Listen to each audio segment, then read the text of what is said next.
अयोध्या के धन्नीपुर में बनने वाली मस्जिद का डिज़ाइन तैयार हो गया है। जराये के मुताबिक मस्जिद में 2 मीनारें होंगी।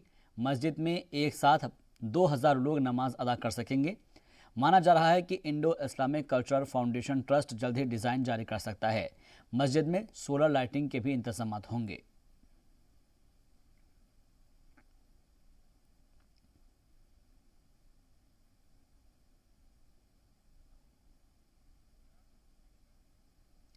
छह दिसंबर 1992 को बाबरी मस्जिद इन्हिदाम की बरसी को लेकर हिंदू और मुस्लिम समाज के मजहबी रहनुमाओं ने अपने अपने तबके के लोगों को पैगाम दिया है।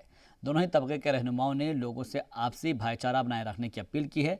इस मौके पर मुस्लिम फरीक रहे इकबाल अंसारी ने भी अपने तबके के लोगों से अपील की कि सुप्रीम कोर्ट के फैसले के बाद 6 दिसंबर मनाने की ज़रूरत नहीं है।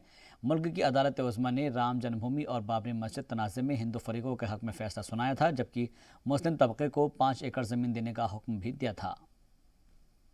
देखिए, सुप्रीम कोर्ट का निर्णय हो गया तो सारे जितने विवाद सब खत्म हो गए हैं। न मुस्लिम के पक्ष के विवाद रह गए, न हिंदू पक्ष के विवाद रह गए। हम हिंदुस्तान का संविधान मानते हैं, हम हिंदुस्तान के मुसलमान हैं और हिंदुस्तान के वफादार भी हैं। तो जब सुप्रीम कोर्ट ने फैसला कर दिया, मंदिर के हक में फैसला आ गया, अब 6 दिसंबर मनाने की जरूरत नहीं है। अयोध्या में राम मंदिर तामीराती कमेटी की 2 रोज़ा अहम मीटिंग होने वाली है, जहां राम मंदिर तामीराती कमेटी की सर्किट हाउस में होने वाली इस मीटिंग की सदारत मंदिर तामीराती कमेटी के चेयरमैन नृपेंद्र मिश्र करेंगे। साथ ही राम मंदिर मॉडल के आर्किटेक्ट आशीष सोमपुरा भी इस मीटिंग में हिस्सा लेंगे। इसके साथ ही राम जन्मभूमि तीर्थ क्षेत्र ट्रस्ट के ट्रस्टी, राम जन्मभूमि तीर्थ क्षेत्र ट्रस्ट के जनरल सेक्रेटरी चंपत राय भी मौजूद होंगे।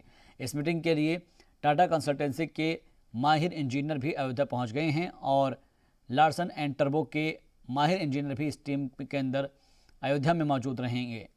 राम मंदिर तामीर के लिए ये मीटिंग बेहद अहम मानी जा रही है। 8 दिसंबर को राम मंदिर तामीर तारीख निकल कर सामने आएगी कि दिसंबर महीने में किस दिन से